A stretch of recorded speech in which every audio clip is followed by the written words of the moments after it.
الشيطان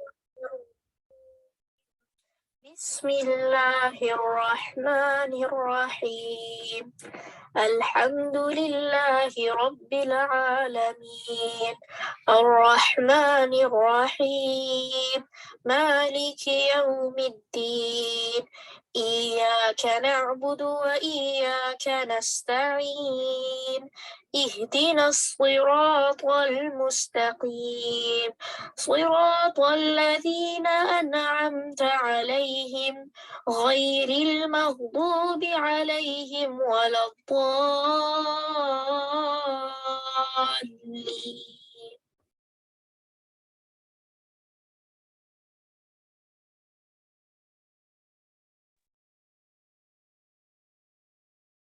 اعوذ باللہ من الشیطان الرجیم بسم اللہ الرحمن الرحیم السلام علیکم ورحمۃ اللہ وبرکاتہ۔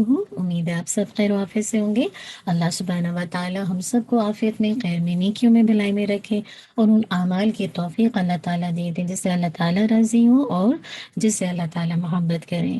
انشاءاللہ دعا کرتے ہیں نحمدہ ونصلی علی رسولہ الکریم، اما بعد فاعوذ باللہ من الشیطان الرجیم بسم اللہ الرحمن الرحیم رب اشرح لی صدری ویسر لی امری واحلل عقدۃ من لسانی یفقہوا قولی ربنا زدنا علما اللہم فقہنا فی الدین اللہم انا نسألک علما نافعا وعملا متقبلا ورزقا طیبا اللہم انفعنا بما علمتنا وعلمنا ما ينفعنا وزدنا علما اللہم وفقنا لما تحب وترضى اللہم صلی وسلم علی نبینا محمد وبارک وسلم۔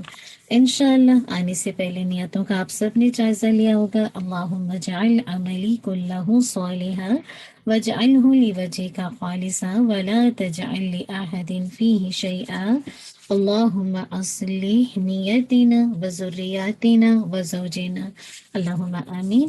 انشاءاللہ ہم اپنی بک کی طرف چلیں گے، شہر رمضان، اور آج جو ہم ٹاپک پڑھیں گے وہ پیج نمبر 7 ہے اور ٹاپک ہے شہر الصیام، روزوں کا مہینہ۔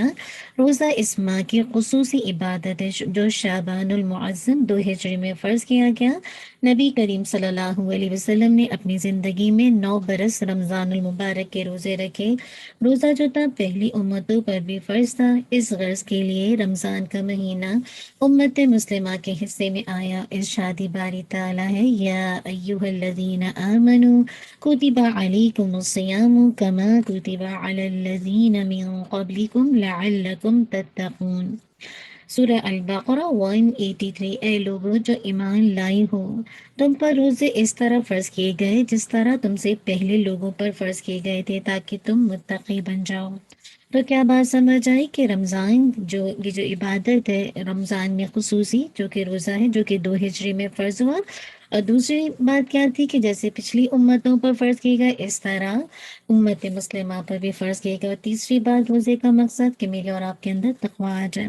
اسی طرح دوسری جگہ فرمایا فمن شہد منکم الشہر فلیصم، بس تم میں سے جو اس مہینے کو پائے تو اس کو چاہیے کہ وہ اس کے روزے رکھے۔ تو اللہ کرے ہم سب اس مہینے کو پائیں۔ اللہم بلغنا رمضان، اور انشاءاللہ اللہ کی دی بھی توفیق سے اس مہینے کے روزے رکھیں۔ پھر دیکھیے حدیث سے بھی روزے کی فرضیت ثابت ہے۔ رسول اللہ صلی اللہ علیہ وسلم نے فرمایا بنی الاسلام علی 5 شہادت ان لا الہ الا اللہ وان محمدا عبدہ ورسولہ واقام الصلاۃ وایتاء الزکاۃ وحج البیت وصوم رمضان۔ مصوم رمضان یعنی کہ صحیح مسلم کی روایت اسلام کی بنیاد 5 چیزوں پر ہے: گواہی دینا کہ اللہ کے سوا کوئی معبود نہیں اور محمد صلی اللہ علیہ وسلم اللہ کی بندے اور اس کے رسول ہیں، نماز قائم کرنا، زکوٰۃ ادا کرنا، بیت اللہ کا حج کرنا اور رمضان کے روزے رکھنا۔ تو آپ دیکھیے کہ حدیث سے بھی اس کی فرضیت ثابت ہے نا۔ اسی طرح روزہ فرض عبادت ہونے کے ساتھ ساتھ اس کے بے شمار فائدوں کا حامل ہے اور اجر و ثواب کمانے کا ذریعہ بھی ہے نا، جیسا کہ احادیث سے پتہ چلتا ہے روزہ جنت میں داخلے کا ذریعہ ہے۔ ابو امامہ رضی اللہ عنہ نے رسول صلی اللہ علیہ وسلم سے ایسے عمل کی بابت سوال کیا جو انہیں جنت میں داخل کرے، تو آپ نے فرمایا علیک بالصوم فإنہ لا مثل لہ، بہت ہی پیاری بات. مثل لہم کیا ہے، تم روزے کو لازم پکڑ لو کہ اس کے مانند کوئی چیز نہیں. تو میں اور آپ اگر چاہتے ہیں جنت میں داخلہ تو اپنی زندگی میں روزوں کو لازم پکڑ لینا، بلا وجہ میں چھوٹے چھوٹے عذر بنا کے روزوں کو یوں ہی نہ چھوڑ دیں. اسی طرح دیکھیں روزے دار کے لیے جنت میں خصوصی دروازہ ہے. نبی کریم صلی اللہ علیہ وسلم نے فرمایا ان فی الجنتی بابا یقال له ریان یدعى یوم القیامت یقال این الصائمون فمن کان من الصائمین دخلہ ومن دخلہ لم یظمع ابدا. کیا کہا جا رہا ہے کہ جنت میں ایک دروازہ ہے جسے ریان کہا جاتا ہے. قیامت کے دن پکارا جائے گا روزے دار یعنی روزے رکھنے والے کہاں ہیں. چنانچہ جو شخص روزہ رکھنے والوں میں سے ہوگا وہ اس میں داخل ہو جائے گا، اور جو اس میں داخل ہو گیا اسے کبھی پیاس نہیں لگے گی. تو کیا بات پتہ چلی کہ جو لوگ روزہ رکھیں گے ان کو ایک اسپیشل دروازے سے بلایا جائے گا جس کو باب ریان کہا جاتا ہے. اللہم اجعلنا منہم. ایک دفعہ میں اور آپ داخل ہو جائیں گے انشاءاللہ تو پھر ہمیں کبھی پیاس نہیں لگے گی نا. تو اللہ سبحانہ و تعالیٰ مجھے اور آپ کو اس کی فضیلت کو جان کر، اہمیت کو جان کر ان فائدوں کو لینے والا بنائے جو اس روزے کے ذریعے سے مجھے اور آپ کو حاصل ہوتے ہیں. انشاءاللہ موو آن ہو جاتے ہیں اپنے 6 جز کی طرف. بسم اللہ الرحمن الرحیم. اللہ سبحانہ و تعالیٰ فرماتے لا يحب اللہ الجہر بسوء من القول الا من ظلم وکان اللہ سمیعا علیما. برائی کے ساتھ آواز بلند کرنے کو اللہ تعالیٰ پسند نہیں فرماتا مگر مظلوم کو کیا ہے، اجازت ہے. لیکن جو مظلوم ہے نا تو اس کو اجازت دی گئی، اور اللہ تعالیٰ تو خوب سنتا ہے، خوب جانتا ہے. اب دیکھیے مظلوم کس کس سے شکوہ کر سکتا ہے. سوال یہ ہے ویسے تو برائی پر جس نے آپ کے ساتھ برائی کی ہے تو آپ ٹھیک ہے آپ آواز بلند کر سکتے ہیں، لیکن جس پر ظلم ہوا نا، لیکن آج ہمارے معاشرے میں اگر آپ دیکھیں تو ایک عجیب ہی ایک ماحول نظر آتا ہے نا. ہر کوئی اپنی آواز بلند کرتا ہوا نظر آ رہا ہے. تو یہاں پہ کہا جا رہا ہے کہ مظلوم جسے کہا جائے شکوہ کر سکتا ہے، لیکن کس سے؟ یعنی مظلوم کو تو یہ پہنچتا ہے کہ وہ اللہ کے حضور ظالم کے لیے بد دعا کرے، یا حاکم کے سامنے ظالم کا ظلم بیان کر کے اس سے مدد چاہے، یا دوسرے لوگوں سے یہ بیان کرے کیوں، تاکہ وہ اس ظالم کا ہاتھ روکے، یا کم از کم خود ظالم کو اس قسم کے ظلم سے بچ سکیں. یا جیسے اگر کوئی کسی کے ساتھ برا کرتے، اس نے کسی نے کسی کو گالی دی تو ٹھیک ہے وہ بھی ویسی ہی گالی دے دے مگر زیادتی نہ کرے. اور ظالم کوئی بھی ہو سکتا ہے، خواہ وہ مسلم ہو یا منافق ہو، یہودی ہو یا کافر. تو مظلوم کے علاوہ کسی کو یہ حق نہیں ہے کہ دوسرے کی برائی لوگوں سے بیان کرتا پھرے. یاد رکھیے کہ اگر وہ ایسا کرے گا نا تو یہ غیبت ہے جو کہ کبیرہ گناہ ہے نا. تو جس کا مقصد محض کسی شخص کو دوسروں کی نظروں میں ذلیل بنانا ہوتا ہے. اور جس شخص کی غیبت کی جائے اس کو جب معلوم ہو تو اس کے جذبات کا بھڑکنا ایک فطری سا عمل ہوتا ہے نا. تو بتا دیا گیا کہ جتنا آپ پر ظلم ہے اتنا تو آپ بدلہ لے سکتے ہیں، لیکن اب آپ اس معاملے کو ہر ایک کے ساتھ ڈسکس نہ کریں اور اس کو ایک طرح سے ایک ٹاپک بنا لیں اور اس طرح سے دوسروں کا منی مردے بھائی کا گوشت جسے کہا جائے اپنے لیے حلال کر لینا. تو اس چیز سے منع کیا جا رہا ہے. یہ 5ویں پاری کے آخر میں منافقوں کی مذمت تھی اور انہیں سخت ترین عذاب کی وحی سنائی گئی تھی نا. اسی لیے 6 پاری کے شروع میں یہ بتا دیا گیا کہ اللہ تعالیٰ بری باتوں کے اظہار کو پسند نہیں کرتا مگر ضرر کا خطرہ ہو یا جو ظالم ہو اس کی مذمت کی جا سکتی ہو تو پھر ٹھیک ہے. لیکن اس کے برعکس دیکھیے اللہ تعالیٰ مسلمانوں سے کہہ رہے ہیں اگر تم کسی زیادتی کا جواب بھلائی سے دو، یا ظالم کو بد دعا کے بجائے دعا دے دو، یا اعلان یا خفیہ اس کی بھلائی کی کوئی تدبیر سوچو، یا ایسا کرو کہ اس کا قصور بھی معاف کر دو تو یہ تمہارے حق میں بہت بہتر ہے. کیوں؟ کیونکہ تمہارا جو پروردگار ہے ہر طرح کی قدرت رکھنے کے باوجود ظالموں حتیٰ کہ مشرکوں اور کافروں کو بھی رزق میں دیے جاتا ہے نا، انہیں مہلت بھی دیا جاتا ہے، ان کا رزق روک نہیں لیتا. تو اس آیات سے کیا بات پتہ چلی؟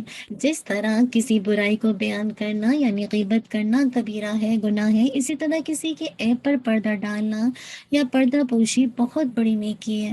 اسی لیے حدیث میں آتا ہے کہ اللہ کے نبی صلی اللہ علیہ وسلم نے فرمایا کہ معاف کر دینے سے اللہ تعالیٰ بندے کی عزت ہی بڑھاتا ہے. آپ صلی اللہ علیہ وسلم نے فرمایا میری تمام امت کو معاف کر دیا جائے گا بجز گناہ ظاہر کرنے والوں کے. اور وہ گناہ یہ ہے کہ آدمی رات کو کوئی برا کام کرے پھر جب صبح ہو تو اگرچہ اللہ نے اس عمل پر پردہ ڈال دیا تھا اور وہ کہے اے فلاں میں نے آج رات یہ اور یہ کام کیا تھا، اللہ نے تو اس کے عیب پر پردہ ڈالا تھا، مگر اس نے اپنے عیب سے اللہ کے پردے کو کھول دیا۔ تو اصل بات ہے، حدیث کا مفہوم یہ بھی آتا ہے کہ جس نے کسی مسلمان کی پردہ پوشی کی تو قیامت کے دن اللہ اس کی پردہ پوشی کرے گا۔ تو میں اور آپ کیا کریں؟ ٹھیک ہے، اگر کسی نے آپ پر ظلم کیا ہے، بدلہ لینے کی اجازت ہے کیونکہ آپ نے ظلم ہو، لیکن آپ اس کے ساتھ زیادتی نہیں کر سکتے۔ لیکن اس کے برعکس جیسے اللہ کافروں کو، فاسقوں کو، مجرموں کو، مشرکوں کو، کافروں کو ان کے ظلم کے باوجود رزق دیتا جاتا ہے، تو میں اور آپ بھی کیا کریں؟ اللہ کی رحمت کو لیں اور کیا کریں؟ لوگوں کی برائی سے درگزر کر کے ان کے ساتھ بھلائی کا معاملہ کریں، بجائے کہ ظلم کا بدلہ لینے کے لیے ان کو بد دعا دیں، ان کے ساتھ کیا کریں؟ عفو درگزر کا معاملہ کریں، اور اس کے لیے بڑا دل چاہیے، اللہ سے دعا مانگیں۔ ابھی سے سب کو، جتنے بھی آپ کے پیارے ہیں جنہوں نے آپ کو دکھ دیا یا آپ کا دل دکھایا یا آپ کے ساتھ زیادتی کی، سب کو معاف کر دیں۔ انشاءاللہ آپ دیکھیں گے، آپ جب عفو درگزر سے کام لیں گے تو آپ کو یقین اس بات کا ہوگا کہ انشاءاللہ کل قیامت کے دن بھی اللہ سبحانہ و تعالیٰ آپ کی پردہ پوشی کریں گے، آپ کو آپ کی خطاؤں سے درگزر کریں گے۔ آپ کو یاد ہے وہ جو حدیث میں آتا ہے نا کہ اللہ کے نبی صلی اللہ علیہ وسلم نے فرمایا کہ میں اس شخص کو جانتا ہوں جو سب سے آخر جنت میں داخل ہوگا اور سب سے بعد دوزخ سے نکلے گا۔ وہ شخص قیامت کے دن حاضر کیا جائے گا اور حکم ہوگا کہ اس کے ہلکے گناہ پیش کرو، بھاری نہ کرو۔ چنانچہ اس کے ہلکے گناہ پیش کر کے اسے کہا جائے گا کہ تو نے فلاں فلاں دن فلاں فلاں کام کیے تھے، وہ کہے گا ہاں، اور انکار نہ کر سکے گا اور اپنے بڑے گناہوں سے ڈر رہا ہوگا کہ کہیں وہ پیش نہ کر دیے جائیں۔ اس کے لیے حکم ہوگا کہ تیری ہر برائی کے عوض تجھے ایک نیکی دی جاتی ہے۔ یہ سن کر وہ کہے گا اے میرے پروردگار، میں نے تو کچھ اور بھی کام کیے تھے جنہیں میں یہاں نہیں دیکھ رہا۔ راوی کہتے ہیں میں نے دیکھا کہ اس بات پر اللہ کے نبی صلی اللہ علیہ وسلم اتنا ہنسے کہ آپ کی داڑھ ہی نظر آنے لگی۔ اور دیکھیں انسان کا رویہ، اس سے کیا بات معلوم ہے؟ کسی شخص کو ایسا ہرگز نہیں کرنا چاہیے کہ وہ اپنی سابقہ زندگی کے عیوب جن پر اللہ تعالیٰ نے پردہ ڈال رکھا ہے ان کو لوگوں کے سامنے ظاہر کرے۔ تو بس اللہ سے دعا کیجیے کہ میں اور آپ کیا کریں؟ لوگوں کو معاف کرنے والے بن جائیں، اور اگر کسی نے آپ پر ظلم کیا ہے تو اس کے ظلم کا چرچار کرنے کے بجائے اللہ تعالیٰ سے اس کے لیے بھلائی مانگے، اس کے لیے ہدایت مانگے۔ پھر آپ دیکھیے آگے جو بات بتائی جا رہی ہے کہ منافقین کی مذمت کے بعد یہود کے جرائم کا تذکرہ ہے نا، کیونکہ دیکھیے کہ کفر و دلال میں وہ بھی منافقین کے بھائی تھے۔ ان کے جرائم میں سے ایک جرم یہ بھی ہے کہ انہوں نے کیا کیا؟ مسیح علیہ السلام کو قتل کرنے کا ارادہ کیا، لیکن کیا کیا؟ اللہ تعالیٰ نے ان کی حفاظت فرمائی اور انہیں باعزت طریقے سے آسمان پر اٹھا لیا۔ آپ دیکھیے کہ ان کے مزید جرائم ایک سزا تو انہیں یہ ملی کہ ان کے دلوں پر ایسی بدبختی مسلط ہو گئی کہ وہ حق بات کو سننے پر آمادہ ہی نہیں ہوتے۔ اللہ سے دعا کیا کیجیے کہ اللہ تعالیٰ مجھ کو حق بات کو سننے اور اس پر عمل کی توفیق دے۔ آپ یہ دیکھیے یہ دلوں کی سختی ہوتی ہے، بدبختی ہوتی ہے کہ انسان حق کو سننے کے لیے آمادہ ہی نہ ہو۔ اور دوسری سزا یہ ملی کہ بعض کھانے پینے کی چیزیں جو ان پر پہلے حلال تھی وہ حرام کر دی گئی۔ اور مزید آپ دیکھیے ان کے جرائم کی یہ سود جن سے ان کو منع کیا تھا اس کو کثرت سے لینے والے تھے۔ آج بھی دیکھیں دنیا میں سب سے بڑی جو سود خور ہیں اور حرام خور ہیں کہہ لیجیے، اور جو مالدار قوم ہے یہ یہودی ہیں، لیکن اپنی اس مالداری کے باوجود یہود ہمیشہ پٹتے ہی رہے اور کہیں بھی امن کی زندگی بسر نہیں کر سکے۔ آج تک بیشتر ممالک نے انہیں تسلیم ہی نہیں کیا۔ یہ عذاب تو دنیا میں ان کو ملا اور آخرت میں تو بہرحال انہیں ان سب کی نافرمانی اور بدعہدیوں کی سزا مل کے رہے گی۔ اللہ تعالیٰ مجھے اور آپ کو، جو بھی ہم اللہ تعالیٰ کے احکامات کو سنتے ہیں، دعا کیجیے کہ ہم سود جیسی لعنت سے بچ جائیں، لوگوں کا ناحق مال کھانے سے بچ جائیں، ورنہ تو دیکھیں انجام کیسا ہوگا کہ دنیا میں بھی رسوائی اور آخرت میں تو بہرحال اللہ کی طرف سے نافرمانیوں اور بدعہدیوں کی تو سزا ملے گی نا۔ اللہ تعالیٰ مجھے اور آپ کو بچا کے رکھے، آمین۔ پھر آگے دیکھیں کہ قرآن کا وہ بتا دیا کہ اسلوب کے قرآن جو ہے جہاں جو صحیح ہوتا ہے اس کی نشاندہی بھی کرتا ہے نا، تو سارے ایسے نہیں ہیں جسے کہا تھا یہود میں سے، ان میں سے کچھ وہ ہیں جو راسخون فی العلم، علم میں پختہ وہ لوگ ہوتے ہیں جو کیا کرتے ہیں، اللہ کی طرف سے آئی ہوئی وحی کے متلاشی ہوتے ہیں اور وہی ان کی دلیل ہوتی ہے اور رہنمائی وہ اسی سے حاصل کرتے ہیں۔ وہ لگے کے فقیر نہیں ہوتے، نہ ہی اپنے آباء و اجداد کی تقلید کے پابند ہوتے ہیں، نہ وہ ایسے رسم و رواج کے پابند ہوتے ہیں جو دین میں راہ پا کر اسی جسے کہا جائے دین کا حصہ بن جائے، جیسے بدعت وغیرہ۔ اب دیکھیں عبداللہ بن سلام رضی اللہ عنہ اور ان کے ساتھ بھی ایسے ہی تھے نا کہ انہوں نے اللہ کے نبی صلی اللہ علیہ وسلم کی علامات کو اپنی کتابوں میں جو موجود تھی اس کو پایا اور اللہ کے نبی پر ایمان لے آئے نا. تو سارے ایسے نہیں ہیں. اسی لیے اللہ کے نبی صلی اللہ علیہ وسلم نے فرمایا اہل کتاب میں سے جو شخص ہوا وہ یہودی ہو یا نصرانی اسلام لائے اس کو دوہرا اجر ملے گا. ایک اجر اپنے پیغمبر پر ایمان لانے کا اور دوسرا نبی صلی اللہ علیہ وسلم پر ایمان لانے کا.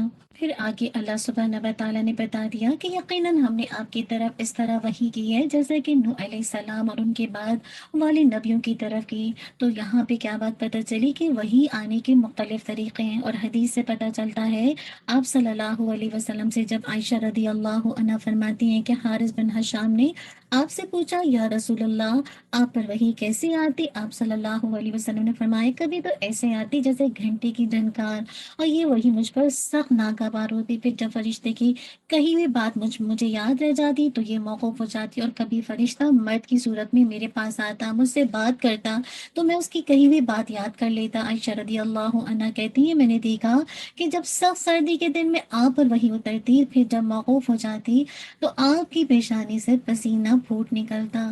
اب آگے سے دیکھیے کہ اللہ کی طرف سے اتمام حجت کا طریقہ بتایا جا رہا ہے کہ ہم نے انہیں رسول بنایا یعنی رسول بھیجے جو کہ خوشخبریاں سنانے والے تھے آگاہ کرنے والے تھے تاکہ لوگوں کی کوئی حجت اور الزام رسولوں کو بھیجنے کے بعد اللہ تعالیٰ پر رہ نہ جائے نا. اب دیکھیے کہ اللہ تعالیٰ نے فطرتاً انسان کو اتنی عقل عطا کی ہے کہ وہ اللہ اور اس کی صفات کی معرفت حاصل کر سکے. انسان اتنا تو جانتا ہی ہے کہ کوئی چیز بھی اس کے خالق کے بغیر وجود میں نہیں آ سکتی. اور وہ یہ بھی جانتا ہے اگر کوئی چیز اگر ایک مضبوط نظام کے تحت حرکت کر رہی ہے تو لازماً وہ اس نتیجے پر پہنچے گی کہ اس چیز کی ٹیک کیئر کرنے والی کوئی ہستی ضرور موجود ہوگی. کیوں؟ کیونکہ کوئی چیز خواہ کتنی ہی اسٹرانگ ہو کچھ مدت کے بعد بگڑنا شروع ہو جاتی ہے اور اگر اس بگاڑ کو صحیح ٹائم پر درست نہ کیا جائے تو بالآخر وہ تباہ ہو جاتی ہے. لہٰذا اگر یہ کائنات محض اتفاقات کا نتیجہ ہوتی تو کب کی فنا ہو چکی ہوتی. اب دیکھیے نا لیکن چونکہ سب انسانوں کو ایک جیسی عقل کے مالک نہیں ہوتے لہٰذا اللہ تعالیٰ نے کیا کیا انسان ایک جیسی عقل کے مالک نہیں ہے مختلف عقل رکھتے ہیں تو اللہ تعالیٰ نے رسول بھیج کر انسانوں کو تمام حقائق سے اطلاع دے دیا تاکہ انسان اس پوری کائنات میں سوچے کہ میں کیا ہے میں کیا جسے کہتا ہے اس دنیا میں کیا حیثیت رکھتا ہوں یہاں رہ کے مجھے میرا کیا کردار ہوگا مجھے کیا کردار ادا کرنا ہوگا. اور اگر وہ اس کردار کو ادا کرنے میں کامیاب رہا تو اس کی آخری جو زندگی ہے یعنی اخروی زندگی میں اسے اس کا کیا ہوا اس کو اجر اس کا مل جائے گا. اور اگر وہ ناکام رہا تو اسے اخروی زندگی میں کیا کچھ دکھ اور مصائب برداشت کرنے ہوں گے نا. یاد رکھیے جو رسول بھیجنے کا یہ طریقہ ہے کہ کیوں جاری کیا کیونکہ قیامت کے دن کوئی شخص اللہ کے حضور یہ نہ کہہ سکے کہ مجھے تو ان حقائق کا علم ہی نہیں تھا لہٰذا میں تو معذور ہوں. تو اللہ تعالیٰ نے انبیاء رسول دنیا میں اس کثرت سے بھیجے اور ان کے بعد جسے کہا جائے نازل شدہ کتابیں چھوڑ دی نا تاکہ کوئی جسے کہا جائے کل اللہ کیا اس طرح سے لیم ایکسکیوزز پیش نہ کر سکے. تو میں اور آپ کیا کریں میں اور آپ جو حجت مجھ پر آپ پر تمام ہوئی ہے تو اس کو اپنی زندگی میں نافذ کر کے اپنی اخروی زندگی کی تیاری کریں اور اللہ سے بے حساب اجر کی امید رکھیں.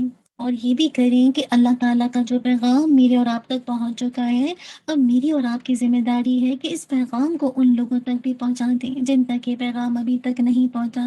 کیونکہ آپ جانتے ہیں ایسے علماء ہی حقیقتاً انبیاء کے وارث ہوتے ہیں جو اللہ کے رسول کے پیغام کو آگے تک لوگوں تک پہنچاتے ہیں. لہٰذا آپ دیکھیے کہ اللہ کی طرف سے تو حجتیں تمام ہو چکی ہیں اور روز آخرت ہمارے پاس اللہ سے بچنے کے لیے کوئی عذر نہ ہوگا اور تمام شہادتیں اللہ نہ کرے ہمارے خلاف گواہی دیں. لہٰذا بہتر ہے ہمارے لیے کہ ہم ٹائم پر سنبھل جائیں اور اللہ پر اور اللہ کی رسول کی جو آیات ان پر آئی ہیں اس پر ایمان لا کے اپنی آخرت کی زندگی سنواریں ورنہ اس روز اللہ کی گرفت اور اس کے عذاب سے کوئی بچ نہ سکے گا. سوچے نا جو کائنات کی ہر چیز پر مکمل قبضہ و اختیار رکھتا ہے وہ ہماری سب شرارتوں کو نہیں جانتا ہوگا، ہاں، اور اپنے احکام کی خلاف ورزی کرنے والوں سے نمٹنے کا طریقہ اس کو نہیں آتا ہوگا، اس کو تو سب پتہ ہے۔ تو اصل بات ہے کہ جہاں یہ بات یہود و نصارہ کو کہی جا رہی ہے، ساتھ جسے کہا جائے ہمیں بھی کہا جا رہا ہے کہ ہم اس اخروی زندگی کی تیاری کریں اور اس دن اللہ کی گرفت سے بچنے کی کوشش کریں اور ان اعمال کو کریں جو اللہ اور اس کے رسول نے ہمیں دیے۔ آپ دیکھیں، یہود کے بعد اہل کتاب کے دوسرے گروہ یعنی نصارہ کا تذکرہ کر دیا کہ جن کا ایک انتہائی غلط عقیدہ یہ تھا کہ خدا ایک نہیں بلکہ تین ہے، یعنی مراد ہے کہ وہ کہتے تھے، یہ جیسے کہا جائے ٹرینٹی کا قاعدہ، کہ یعنی باپ، بیٹا اور روح القدس۔ نصارہ کو سمجھایا گیا کہ تم اپنے دین میں غلوف نہ کرو اور عیسیٰ علیہ السلام کو ان کے اصل مقام سے نہ بڑھاؤ، اور یہ مت کہو کہ خدا تین ہے۔ اصل بات ہے غلوف ہوتا کیا؟ مبالغہ جسے کہا جائے، یعنی کسی کو اس کی جگہ سے بڑھا دینا یا کم کر دینا۔ اب دیکھیے، نصارہ کا یہ عقیدہ تھا کہ نعوذ باللہ عیسیٰ علیہ السلام اللہ کے بیٹے ہیں، اور اس کے برعکس دیکھیے یہود کا کیا عقیدہ تھا کہ وہ ان کو نہ نبی مانتے تھے، معاذ اللہ انہیں ولد الحرام سمجھتے تھے۔ اس بنا پر انہوں نے آپ کو سولی پر چڑھانے میں اپنی کوششیں صرف کر دیں۔ تو کیا بات پتہ چلی کہ اہل کتاب کے اندر کس قدر فرقے تھے جو اپنے رسولوں کے اندر غلوف کیا کرتے تھے، اور آج امت مسلمہ میں بھی آپ دیکھیے غلوف کی کتنی مثالیں پائی جاتی ہیں۔ آج ہم کیا کرتے ہیں، اللہ کے نبی صلی اللہ علیہ وسلم کا جو مقام ہے، مرتبہ ہے، کبھی کبھی اس کو جیسے کہا جائے اللہ سے اوپر قرار دے دیتے ہیں نا۔ تو اللہ تعالیٰ ہم سب کو غلوف جیسی لعنت سے بچائے، جو جس کا مقام ہے اس کو وہی رکھے۔ جبکہ خود دیکھیے کہ عیسیٰ علیہ السلام اللہ تعالیٰ کے سامنے عاجزی اور عبودیت میں اپنی کوئی بھی آل محسوس نہیں کرتے، بلکہ عزت محسوس کرتے ہیں۔ تو اللہ تعالیٰ کہہ رہے ہیں، تم کون ہو عیسیٰ علیہ السلام کو خدا ٹھہرانے والے؟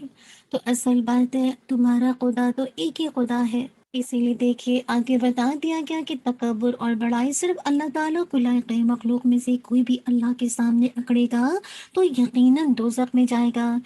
آدم علیہ السلام میں سب سے پہلے ابلیس نے تکبر کیا، اور دیکھیے کیسے بارگاہ الہی سے نکال دیا گیا۔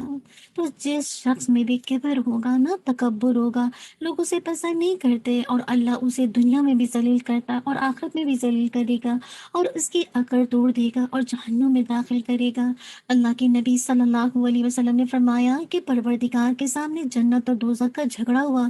جنت نے کہا، پروردگار میرا تو یہ حال ہے کہ مجھ میں وہی لوگ آ رہے ہیں جو دنیا میں ناتوا اور حقیر تھے، اور دوزخ کہنے لگی کہ مجھ میں وہ لوگ آ رہے ہیں جو متکبر تھے۔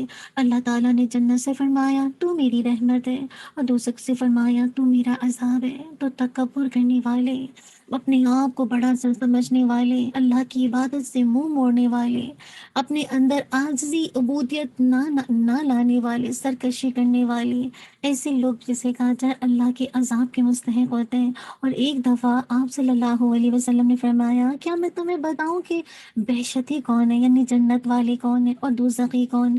جنتی ہر وہ کمزور اور جسے کہا جائے منکسر المزاج شخص ہے کہ اگر وہ اللہ کے بھروسے پر قسم کھا بیٹھے تو اللہ اسے سچا کر دے، اور دوزخی ہر موٹا اجڈ اور متکبر آدمی ہوتا ہے۔ اللہ تعالیٰ مجھے اور آپ کو تکبر سے بچائے، اللہم آمین۔ اس دعا کو کثرت سے پڑھا کیجیے، اللہم انی اعوذ برضاک من سخطک وبمعافاتک من عقوبتک واعوذ بک منک لا احصی ثناء علیک انت کما اثنیت علی نفسک۔ پھر آگے بتا دیا گیا کہ اے لوگوں، تمہارے پاس تمہاری رب کی طرف سے برہان آ گیا ہے۔ برہان کیا ہے؟ یہ قرآن، جس کو برہان کہا گیا، یہ نور مبین ہے، جس میں ہدایت انسانی کے بارے میں واضح جسے کہا جائے نشانیاں بتا دی گئی ہیں نا، یعنی دنیاوی جو جسے کہا جائے طریقے زندگی اور آخرت کی جو نجات کے لیے زندگی کے ہر پہلو پر روشنی جسے کہا جائے اس کتاب کے اندر موجود ہے۔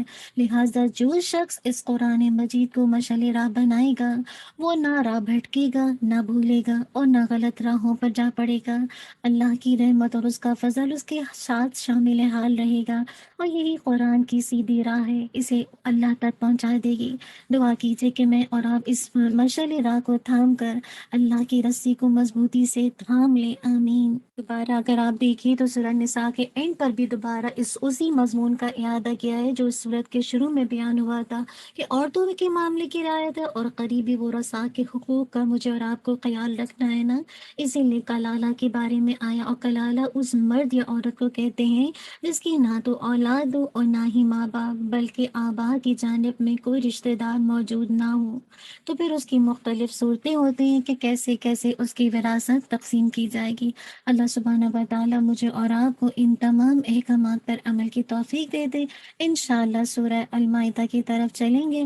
بسم اللہ الرحمن الرحیم۔ سورہ مائدہ مدنی صورت ہے اور اس میں 120 آیات ہے، چونکہ اس میں مائدہ یعنی دسترخوان کا خاص قسم ذکر موجود ہے، اسی لیے اس کا نام مائدہ رکھ دیا گیا۔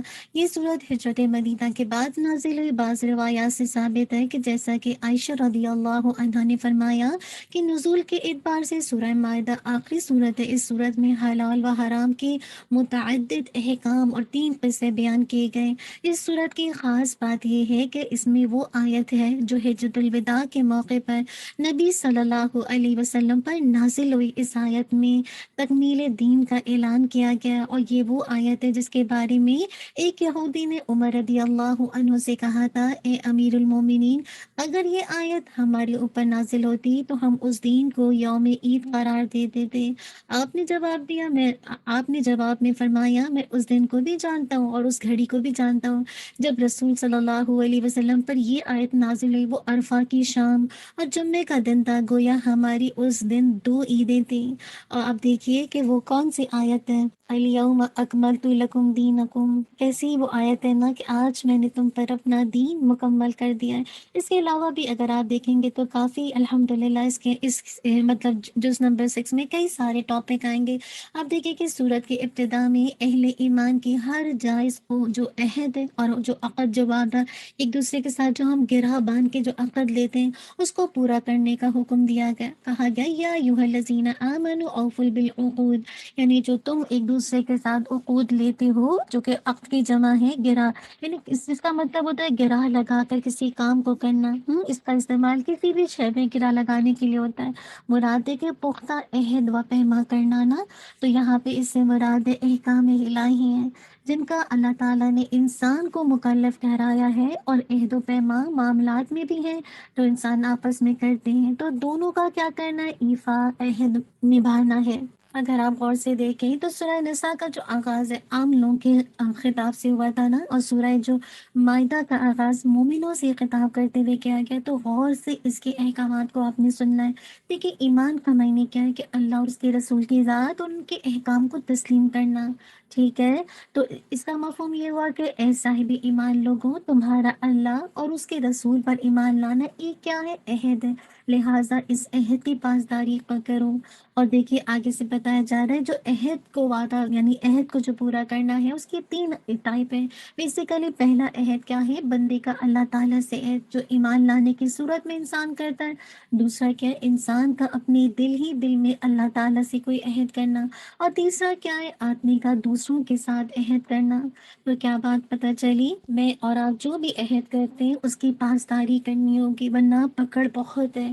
اللہ کے نبی صلی اللہ علیہ وسلم نے فرمایا کہ بیان کرتے کہ اللہ کے نبی نے ہمیں جب کبھی خطبہ ارشاد فرمایا تو یہ الفاظ ضرور ادا فرمائے کہ اس بندے کا ایمان نہیں جو امانت دار نہیں، اور اس بندے کا دین نہیں جو وعدے کی پاسداری نہیں کرتا۔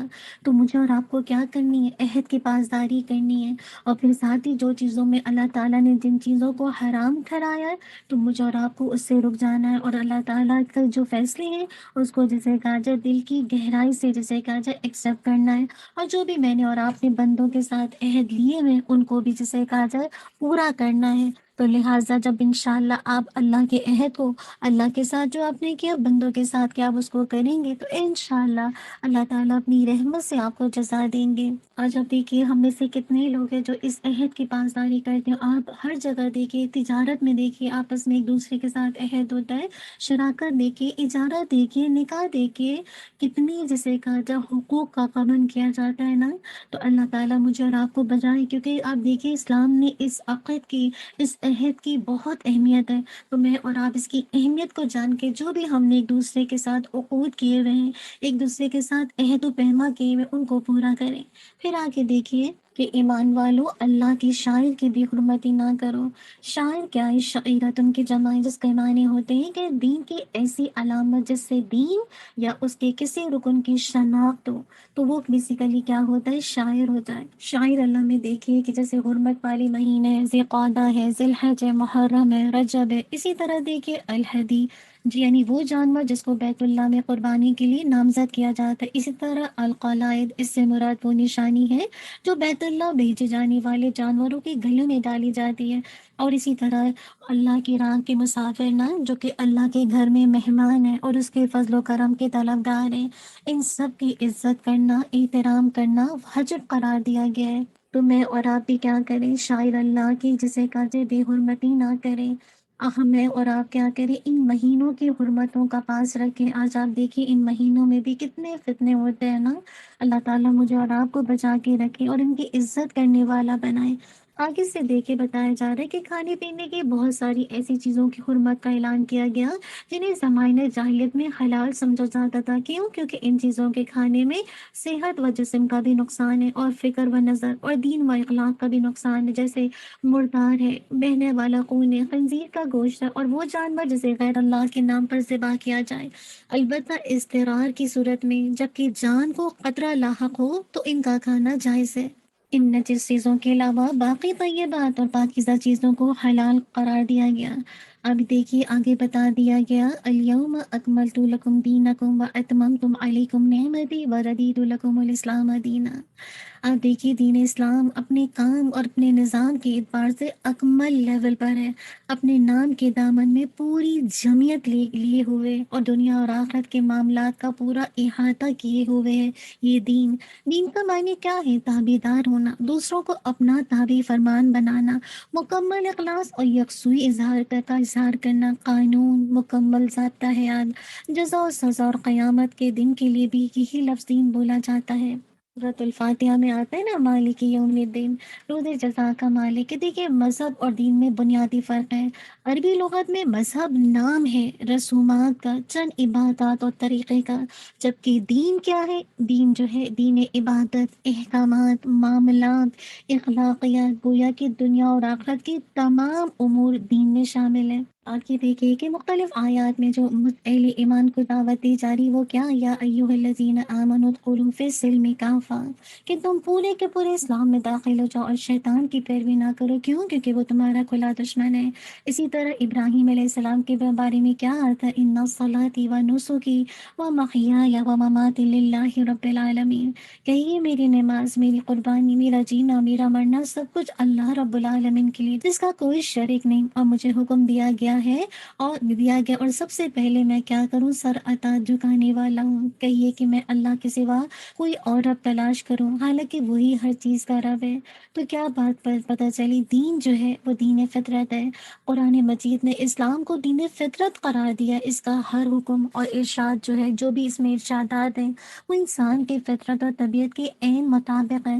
اب دیکھیں فطرت کو سمجھنے کے لیے آپ کوئی بھی نیو بورن بچے کو دیکھیں، اس کی عادت کو دیکھیں اور اس کی حرکات کو دیکھیں، تو جب آپ اس پر غور و فکر کریں گے تو آپ اس مشاہدے پر پہنچیں گے کہ جو ڈک کا بچہ ہوتا ہے، بطخ کا جو بچہ پیدا ہوتا ہے تو وہ پانی کی طرف بھاگتا ہے، اور جو چکن یعنی مرغی کا بچہ ہوتا ہے وہ انڈے سے نکلتے ہی مرغی کے پاؤں اور پروں میں سکون پاتا ہے۔ سیم اسی طرح انسان کا جو نیو بورن بیبی ہے وہ اپنی ماں کی جیسے کہا جائے بریسٹ کی طرف لپکتا ہے، اس لیے کہ اس کی فطرت میں ایسا کرنے پر اس کو مجبور کیا گیا ہے۔ تو اللہ کے نبی صلی اللہ علیہ وسلم فرمایا کرتے تھے کہ ہر گھر کے آنگن میں پیدا ہونے والا بچہ فطرت اسلام پر پیدا ہوتا ہے، ہر جنم لینے والا بچہ فطرت سلیم پر پیدا ہوتا ہے۔ یہ تو والدین کی تربیت کے اثرات ہوں گے کہ اسے یہودی، عیسائی یا آتش پرست بنا دیں۔ تو میں اور آپ اس دین اسلام کی نعمت پر خوش ہوں۔ رضیت باللہ ربا و بالاسلام دینا و بمحمد صلی اللہ علیہ وسلم نبیہ۔ تو میں اور آپ دعا کریں اللہ تعالیٰ سے کہ اللہ تعالیٰ ہماری فطرت کو سلامت رکھے اور ہم اللہ کے آگے جھکنے والے بنیں، اسی سے کریں اور اسی کے خاطر جسے کہا جائے سارے امور کو بچا لائیں۔ پھر آگے دیکھیے، حلال اور حرام کے بیان کے بعد اللہ تعالیٰ نے مسلمان پر اپنی اس فضل و انعام کا ذکر کیا ہے کہ اللہ نے انہیں وضو اور غسل کے ذریعے سے ظاہر و باطن کے اعتبار سے پاک کیا، تاکہ وہ روحانی طور پر اللہ کے ساتھ مناجات کے لیے تیار ہو سکیں۔ بندوں پر اللہ کے فضل و احسان میں سے ایک یہ بھی ہے کہ پانی کے استعمال کی قدرت نہ ہونے کی صورت میں پھر تیمم کی اجازت دی گئی۔ کیوں؟ کیونکہ اسلامی شریعت آسان شریعت ہے۔ اس میں آپ دیکھیے قدم قدم پر بندوں کی مجبوریوں کا لحاظ رکھا گیا ہے۔ اسی لیے آگے بتا دیا کہ اللہ تم پر تنگی نہیں کرنا چاہتا، بلکہ وہ چاہتا ہے کہ تمہیں پاک کر دے اور تمہارے اوپر اپنا احسان پورا کر دے تاکہ تم شکر کرنے والے بن جاؤ۔ کیا میں اور آپ اللہ کے شکر گزار بنتے ہیں کہ اللہ تعالیٰ نے مجھے اور آپ کو وضو اگر نہیں یعنی وضو کر نہیں سکتے، کسی بھی ریزن کی وجہ سے پانی نہیں ہے یا آپ کی صحت ایسی نہیں ہے، تو اللہ کا کتنا احسان ہے نا کہ اس نے تنگی نہیں رکھی۔ اس نے جسے کہا جائے جو بندوں کی مجبوری تھی اس لحاظ سے احکام رکھے کہ اگر آپ وضو نہیں کر سکتے تو کیا کریں؟ الحمدللہ تیمم کر لیں۔ اور اللہ کے نبی صلی اللہ علیہ وسلم نے فرمایا تھا نا، بغیر وضو کے نماز نہیں ہوتی اور بسم اللہ کے بغیر وضو نہیں ہوتا۔ تو کوشش کر کے جب آپ وضو کریں گے تو اللہ کی اس نعمت کی شکر گزاری کریں گے کہ اللہ نے آپ کو کیسے پاک کر دیا نا، اور کیسے میرے اور آپ پر احسان کیا، تو شعوری طور پر اس وضو کو بجا لائیں گے۔ اور آپ کو وہ حدیث کا مفہوم یاد ہے، عمر بن خطاب رضی اللہ عنہ بیان کرتے کہ اللہ کے نبی صلی اللہ علیہ وسلم نے فرمایا، جو شخص اچھی طرح وضو کرتا پھر کہتا ہے میں گواہی دیتا ہوں اشہد ان لا الہ الا اللہ و اشہد ان محمدن عبدہ و رسولہ، یہ گواہی دیتا ہے نا کہ اللہ کے سوا کوئی الہ نہیں، وہ اکیلا ہے، اس کا کوئی شریک نہیں، اور میں گواہی دیتا ہوں کہ محمد صلی اللہ علیہ وسلم اس کے بندے اور رسول ہیں۔ اور پھر کیا کہتا ہے، اللہم اجعلنی من التوابین وجعلنی من المتطہرین، اے اللہ مجھے توبہ کرنے والوں میں اور پاک صاف رہنے والوں میں شامل فرما۔ اس کے لیے جنت کے 8 دروازے کھول دیے جاتے، جہاں سے چاہے داخل ہو جائے۔ اللہ اکبر۔ کبھی احساس ہوتا ہے کہ اتنی بڑی نعمت اللہ نے آپ کو پاک کرنے کے لیے دی، وضو کی نعمت، اور اس نعمت کے کرنے کے بعد، ادا کرنے کے بعد آپ کو کتنی بڑی بشارت دی گئی ہے۔ میں اور آپ کب وضو کرتے ہیں، اور جب کرتے بھی ہیں تو مارے باندھے کرتے ہیں کہ نماز پڑھنی ہے نا، تو آج سے شعور کے ساتھ اس خوشخبری کے ساتھ وضو کرنا ہے۔ اور ساتھ ہی دیکھیے، وضو کے لیے پانی نہیں ہے تو تیمم کا طریقہ بھی بتا دیا کہ کیا کرنا ہے، اپنے دونوں ہاتھوں کو زمین پر مارنا ہے، مٹی پر اس کو پھونکنا ہے، پھر ان دونوں کو اپنے چہرے اور ہاتھوں پہ مل لینا ہے۔ اللہ تعالیٰ سے کثرت سے یہ دعا مانگا کیجیے، رب اجعلنی لکا شکارا لکا ذکارا لکا رحابا لکا مطواعا لکا مخبتا الیکا اواہا منیبا، اللہم آمین۔ آگے دیکھیے کہ جہاں تک میلے دین کی خوشخبری ملی صحابہ رضی اللہ عنہم کو، ساتھ ہی صحابہ اور مسلمانوں کو عدل و انصاف پر قائم رہنے کی ہدایت دی گئی نا، کہ تمہیں ہر حال میں اپنے رب کی رضا کے لیے عدل و انصاف پر قائم رہنا ہی ہے۔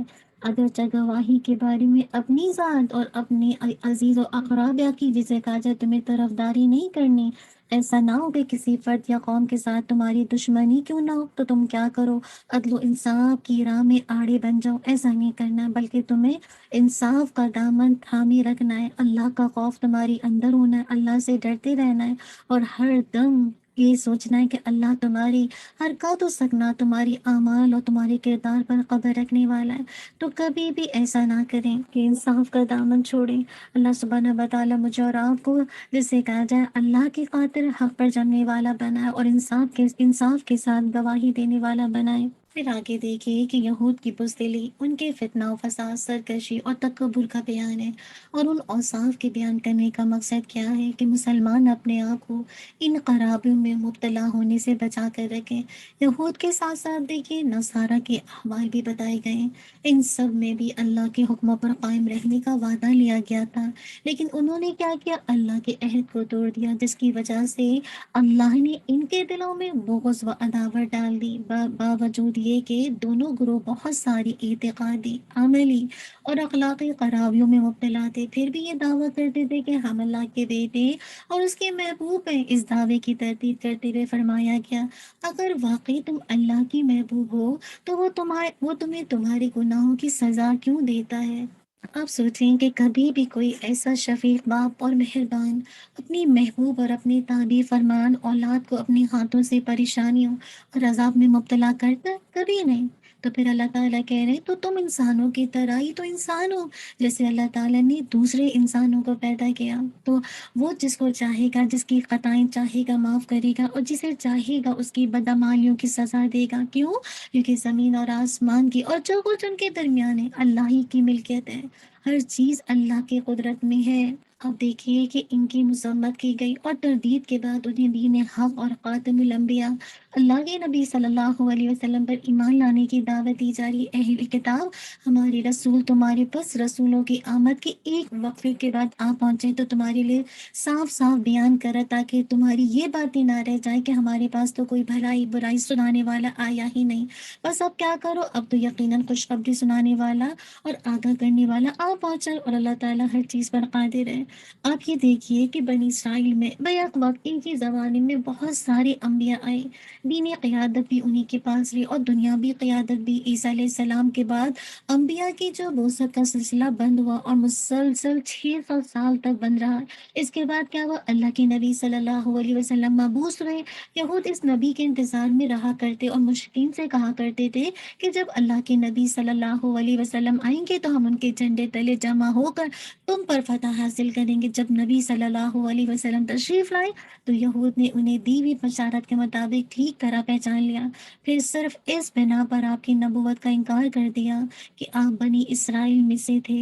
آپ دیکھیے کہ یہود کی طرح نصارہ کو بھی اللہ کے نبی کا انتظار تھا، اور ان کا بھی یہ خیال تھا کہ وہ نبی ہم میں سے ہوگا اور ہم اس کے ساتھ مل کر یہود سے بدلہ لیں گے۔ پھر جب ان کی یہ آرزو پوری نہ ہو سکی تو ان میں سے بھی اکثر اللہ کے نبی کے مخالف ہو گئے۔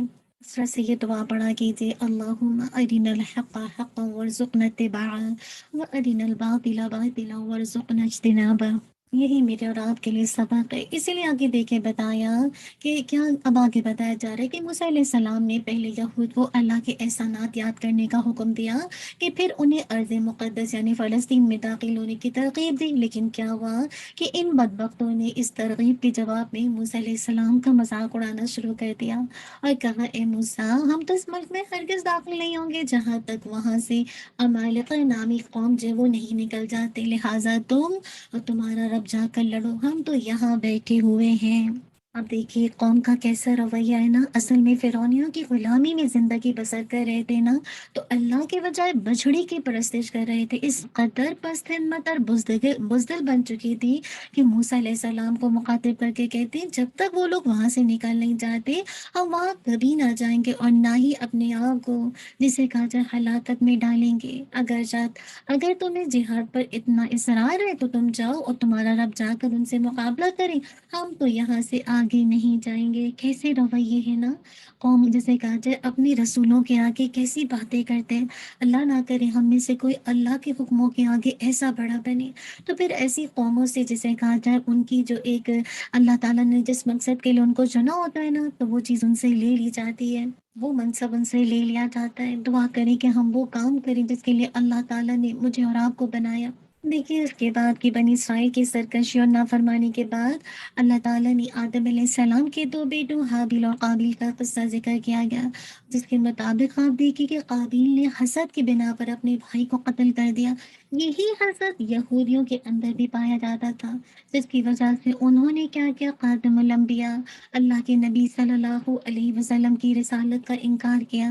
تو یہ حسد ایک ایسی برائی ہے جو انسان کی نیکیوں کو کھا جاتی ہے نا، جیسا آپ کو پتہ ہے کہ دیمک لکڑیوں کو کھاتا ہے نا، اس طرح یہ حسد جو ہے نا وہ آپ کی نیکیوں کو کھا جانے والا ہے۔ یہ دیکھیے کہ اس قصے میں دونوں نے اپنی اپنی قربانی پیش کی نا۔ حابیل ویسے بھی نیک سیرت انسان تھا اور اس لڑکی سے نکاح کا حق بھی اسی کا بنتا تھا، وہ ایک لڑکی سے نکاح کرنا چاہتا تھا، تو اس نے قربانی میں جو چیزیں پیش کی وہ سب اچھی قسم کی تھی اور اللہ کی رضا کی نیت سے پیش کی، لیکن اس کی قربانی کو اللہ نے کیسے، جسے کہا جائے قبولیت کا شرف بخشا۔ اس کے مقابلے میں جو قابیل تھا وہ بھی انصاف تھا، اچھے کردار کا مالک نہ تھا، قربانی میں بھی ناقص اور ردی چیزیں پیش کی نا، لہٰذا اس کی قربانی کی چیزیں جوں کی توں پڑی رہیں، اور اس کی قربانی جسے کہا جائے اس نے بیسیکلی اللہ کے حضور قبول نہیں ہوئی، اور اسی جہلسی میں آ کر اس نے جسے کہا جائے قتل کر دیا قابیل نے، جسے کہا جائے اس کے مطابق دیکھیے کس طرح سے قابیل نے حسد کی بنیاد پر اپنے بھائی حابیل کو قتل کر دیا نا۔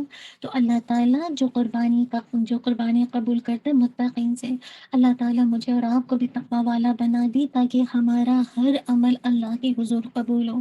اللہم آتی نفسی تقواہا وزکیہا انت خیر من زکاہا انت ولیہا و مولاہا۔ پھر آگے دیکھیے کہ کسی کو ناحق قتل کرنا اللہ کی نگاہ میں جرم عظیم ہے، اور اس کی وجہ سے آپ دیکھیے شر و فساد کا جو ایک دروازہ کھل جاتا ہے اس کا بند کرنا انتہائی مشکل ہوتا ہے۔ اسی لیے اللہ تعالیٰ نے بنی اسرائیل کے لیے جو حکم جاری کیا کہ جو شخص کوئی کسی کا ناحق قتل کر دے گا یا زمین میں فساد برپا کرنے کے لیے ایسا کرے گا تو گویا وہ تمام بنی نوع انسان کے قتل کا مرتکب ہوگا۔ ایک شخص کا قتل تمام انسانیت کا قتل ہے، اور آج کتنے قتل ہو رہے ہیں، اور جو وہ درگزر یا کسی اور طریقے سے کسی کی زندگی کی بقا کا سبب بنے گا تو وہ گویا تمام لوگوں کی زندگی کا سبب بنے گا۔ یہاں پہ میرے اور آپ کے لیے سوال ہے کہ میں اور آپ کیا چاہتے ہیں؟ لوگوں کی زندگی کی بقا چاہتے ہیں تو پھر کیا کریں؟ اپنے اندر وہ درگزر کی صفت پیدا کیجیے۔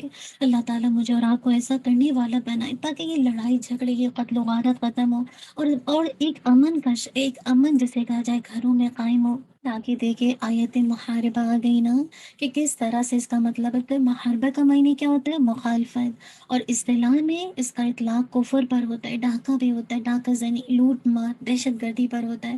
تو بتا دیا گیا کہ ڈاکوؤں، باغیوں اور زمین میں فساد پھیلانے والوں کی سزا ذکر کی گئی، یعنی کسی کو سولی دی جائے گی تو کسی کو قتل کیا جائے گا، اور کسی کے ہاتھ پاؤں الٹی جانب سے کاٹ دیے جائیں گے۔ جیسے اگر مجرم نے قتل تو کر دیا مگر مال لینے کی نوبت نہیں آئی تو اسے قصاص میں قتل کیا جائے گا، لیکن اگر قتل بھی کر دیا اور مال بھی لوٹ لیا تو اسے سولی پر لٹکایا جائے گا۔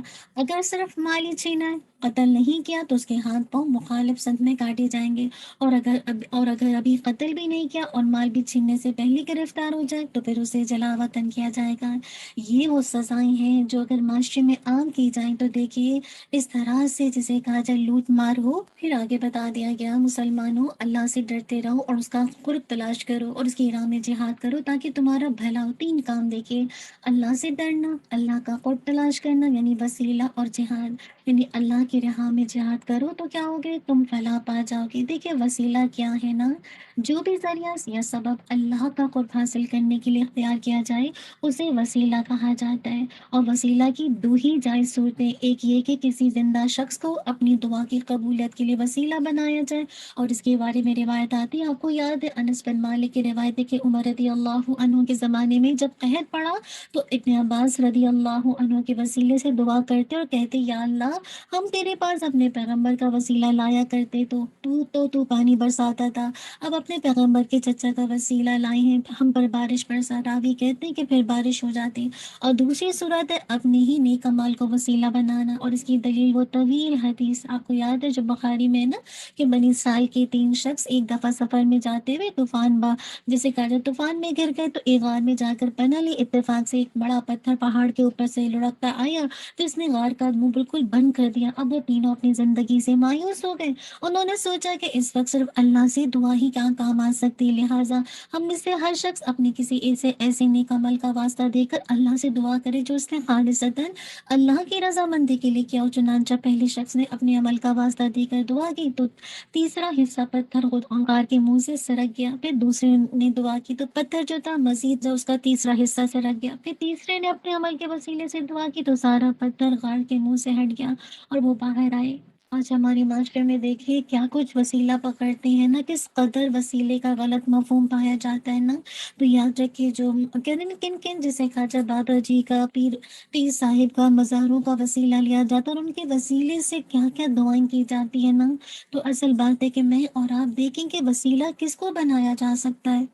یہ دیکھیے کہ وسیلہ جو ہے عرش رحمان کے نزدیک ایک مقام کا نام بھی ہے۔ اذان کے بعد جو مجھے اور آپ کو دعا سکھائی جاتی ہے اس میں ہر مسلمان اللہ کے نبی کے لیے دعا مانگتا ہے کہ یا اللہ آپ کو وہ وسیلہ عطا فرما، وہ مقام محمود عطا فرما۔ کہ جس کے ذریعے سے جب ہم اس دعا کو مانگتے ہیں تو اللہ سے امید کرتے ہیں کہ اللہ تعالیٰ اللہ کے نبی کی شفاعت کو ہمارے لیے قبول کریں گے۔ اور اصل وسیلہ کیا ہے؟ اللہ کی راہ میں جہاد، اخروی کامیابی کے لیے بہترین وسیلہ ہے جہاد۔ اللہ اکبر۔ کوشش کریں کہ الحمدللہ ہر طرح کی جسے کہا جائے جو بھی اسلام کی اشاعت کر سکتے ہیں، اسلامی نظام کو جسے کہا جائے قائم و دائم رکھ سکتے ہیں، چاہے وہ اپنی زبان سے کریں، تحریر لکھ کر کریں، اپنے ہاتھ سے کریں، اپنا حصہ ڈالیں۔ پھر آگے دیکھیے کہ چوری کرنے والے مرد اور چوری کرنے والوں عورت کا ہاتھ کاٹنے کا حکم دیا گیا۔ کیوں؟ کیونکہ یہ ملک کے امن و تحفظ کے لیے خطرہ بنتا ہے، لہٰذا ان کو ایسی سزا دینا ضروری ہے جس سے دوسرے عبرت حاصل کریں۔ آپ دیکھیے جب دوسرے عبرت حاصل کریں گے تو پھر وہ اس طرح کے جرم کے ارتکاب سے جسے کہا جائے رک جائیں گے، پھر ایسے لوگوں کو سر اٹھانے کا موقع نہیں ملے گا، ہے نا؟ اور اس طرح سے معاشرے کے اندر امن قائم ہوگا۔ چند ہاتھ کٹنے سے لاکھوں انسانوں کو اگر امن اور سکون میسر آتا ہے تو یہ گھاٹے کا سودا نہیں ہے۔ آج کی دنیا میں دیکھیے کہ جرائم کی کتنی کثرت کی وجہ سے زندگیاں جہنم کا نمونہ بن چکی ہیں نا۔ چیخ چیخ کر اسلامی قوانین اور حدود کی نفاذ کی دعوت دی جا رہی ہے کہ تم اس نفاذ کو، جو اسلام کا طریقہ قانون ہے، اس کو اپنی زندگی میں نافذ کرو تاکہ دنیا کو جرائم سے پاک کیا جائے، اس قدر فساد جو برپا ہے اس سے پاک کیا جائے۔ دیکھیے ڈاکہ زنی، چوری اور فساد کے احکام بیان کرنے کے بعد فسادیوں کے دو بڑے گروہوں کا تذکرہ کیا، یعنی منافقین اور یہود۔ پہلے گروہ کا ذکر اختصار کے ساتھ ہے اور دوسرے گروہ کا تفصیلی ذکر ہے۔ فرمایا اے رسول، آپ کو وہ لوگ غم میں نہ ڈالیں جو کفر میں جلدی کرتے ہیں، وہ جو اپنے منہ سے کہتے ہیں کہ ہم مسلمان ہیں اور ان کے دل مسلمان ہیں، اور وہ جو یہودی ہیں یہ جھوٹ بولنے کے لیے جاسوسی کرتے ہیں اور ایک دوسری جماعت کے جاسوس ہیں جو آپ کے پاس نہیں آئی۔ آپ یہ دیکھیے کہ مکے میں مسلمانوں اور پیغمبر اسلام کو دکھ پہنچانے والے اور پریشانی میں مبتلا رکھنے والے صرف قریش مکہ تھے، لیکن جب مدینہ میں آئے تو آپ کو 4 قسم کے لوگوں سے دکھ پہنچا تھا: ایک منافقین، دوسرے یہود، تیسرے قبائل عرب اور چوتھے مشرکین مکہ، جنہوں نے فتح مکہ تک اپنی جسے کہا جائے سرگرمیوں میں کوئی کسر اٹھا نہ رکھی تھی۔ تو لہٰذا یہاں پہ بتایا جا رہا ہے کہ یہ جو جسے کہا جائے یہ لوگ جو کفر میں اتنی تیزی مچا رہے ہیں، یہ جو جھوٹ کے جاسوس بنے بیٹھے ہیں، تو آپ صلی اللہ علیہ وسلم اس بات پر دل شکستہ نہ ہو کیونکہ یہ کیوں نہیں اسلام قبول کر رہے نا، تو آپ سخت پریشان نہ ہو، دل گرفتار نہ ہو، ایسا ہونا ایک فطری امر تھا۔ اسی لیے آپ کی اس حالت کو مد نظر رکھتے ہوئے اللہ تعالیٰ نے آپ کو تسلی دی اور یہ ہدایت فرمائی کہ آپ کو ان حالات سے پریشان ہونے کی ضرورت نہیں، یہ سب لوگ اللہ کے علم میں ہیں اور یہ اپنے انجام کو پہنچ کے رہیں گے۔ آپ کو صرف اللہ پر ہی جسے کہا جائے ہر وقت نظر رکھنا چاہیے۔ میرے اور آپ کے سیکھنے کے لیے بات یہ ہے کہ میں اور آپ اپنی جانتے کوشش کر سکتے ہیں، لیکن اگر کوئی آپ کی بات نہیں مانتا تو کیا کریں؟ پریشان نہ ہو، بس اللہ سے دعا کریں اور اللہ کی طرف نظر لگائیں۔ اس کے بعد دیکھیے کہ یہود کے ساتھ ساتھ نصارہ کی گمراہی کا بھی بیان کیا بتایا گیا کہ ان کو تورات اور انجیل دی گئی تھی، لیکن انہوں نے ان کتابوں کے مطابق فیصلے نہ کیے۔ تو جو قومی کتابوں کے مقابلے میں فیصلے نہیں کرتی تو پھر جسے کہا جب وہ اسی طرح رسوا ہوتی ہیں، اسی طرح ان سے امامت چھین لی جاتی ہے۔ تورات اور انجیل کے ذکر کے بعد قرآن مجید کا تذکرہ، جو کہ ہدایت اور گمراہی میں فرق کرنے والی کتاب ہے نا، اور یہی کتاب معین ہے، محافظ ہے، عقائد، عبادات، معاملات، اخلاق سے تعلق رکھنے والی کوئی ایسی نصیحت اور کوئی ایسا کام نہیں جو انسانیت کی فلاح کے لیے ضروری ہو اور دوسری تمام سابقہ کتب میں ہو مگر قرآن مجید میں نہ ہو۔ یہ مکمل ضابطہ حیات ہے۔ میں اور آپ کیا کریں؟ اس کے اندر جو اللہ تعالیٰ نے کھول کھول کر ہدایت اور گمراہی کو واضح کیا، اس کو جان کر ہدایت کا راستہ لیں۔ اللہم اہدنا وسددنا۔ پھر دوبارہ وہی مضمون کہ مسلمانوں کو یہودوں اور نصارہ کے ساتھ قلبی دوستی، دلی دوستی لگانے سے منع کیا گیا۔ کیوں؟ کیونکہ وہ امت اسلامیہ کی سخت ترین دشمن ہے۔ اس لیے فرمایا اے ایمان والوں، تم یہود و نصارہ کو دوست نہ بناؤ، وہ آپس میں ایک دوسرے کے دوست ہیں، اور تم میں سے جو ان سے دوستی رکھے گا وہ انہی میں سے ہوگا۔ تو بے شک اللہ تعالیٰ ظالم قوم کو ہدایت نہیں دیتا۔ تو میں اور آپ کیا کریں؟ ان سے دلی دوستی نہ کریں۔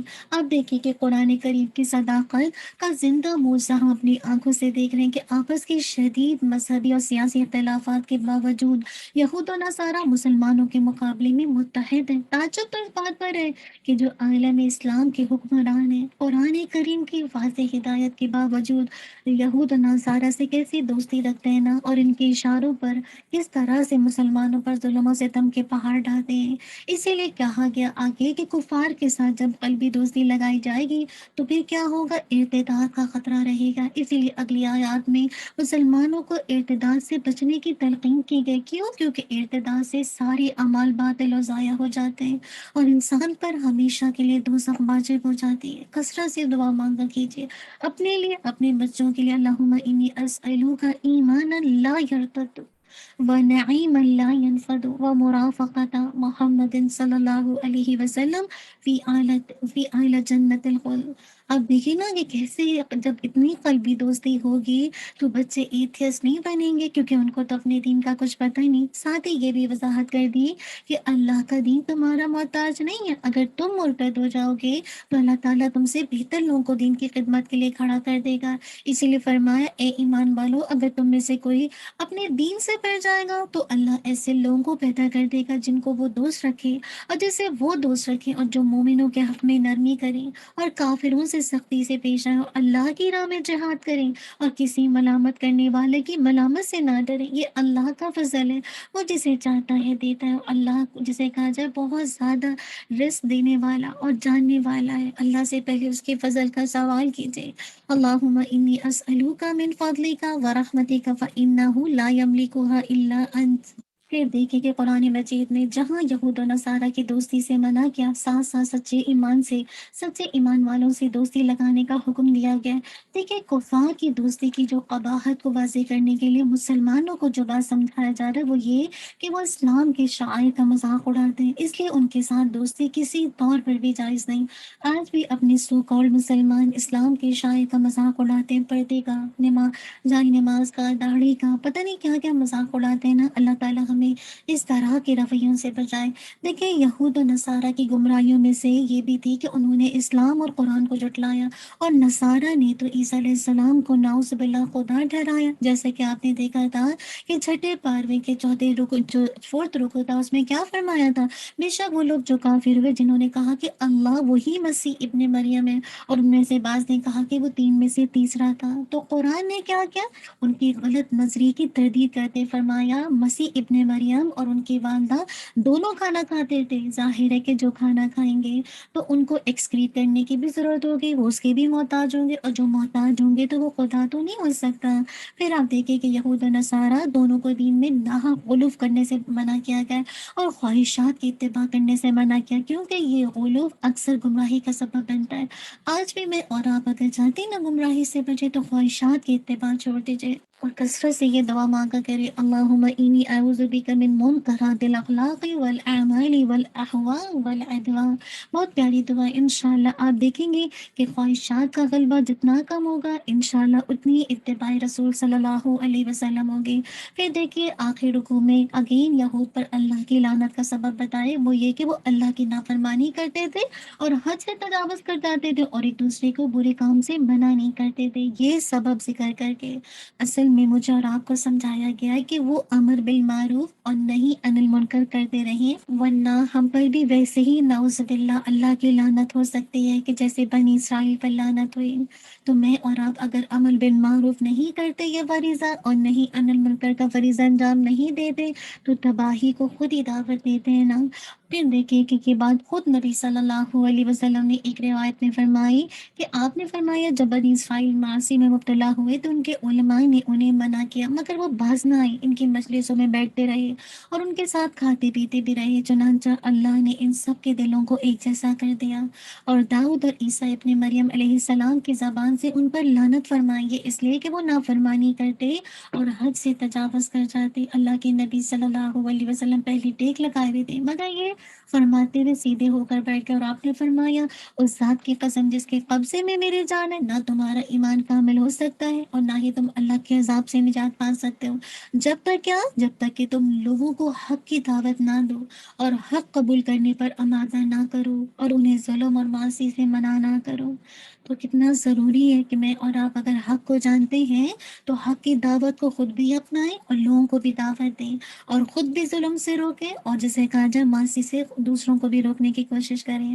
اسی لیے بہت ضروری ہے کہ آج ہم سب اجتماعی توبہ کریں. افلا یتوبون الی اللہ، یہ لوگ کیوں نہیں اللہ کی طرف جھکتے، کیوں نہیں استغفار کرتے؟ اللہ تو بہت بخشنے والا، بڑا مہربان ہے.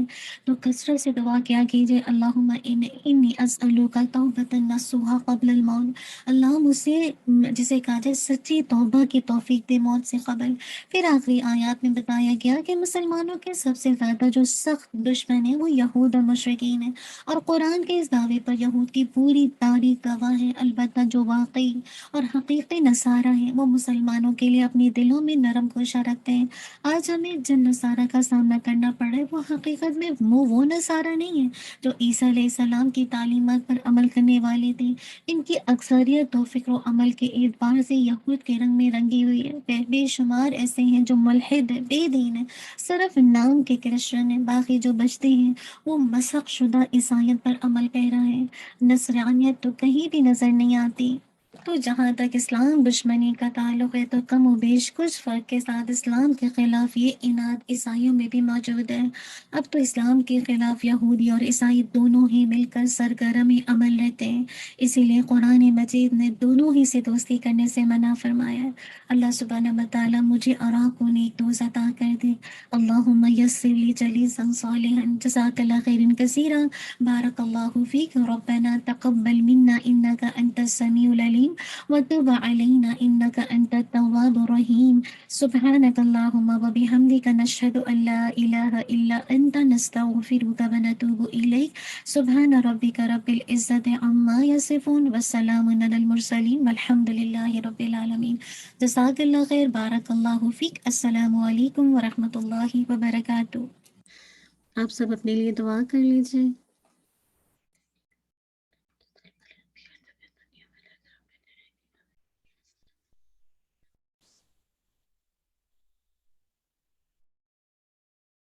چلیے انشاءاللہ اب آپ کی باری ہے. الحمدللہ آج کا جو ہمارا کمپلیٹ ہوا، بہت کچھ ریمائنڈرز تھے میرے اور آپ کے لیے.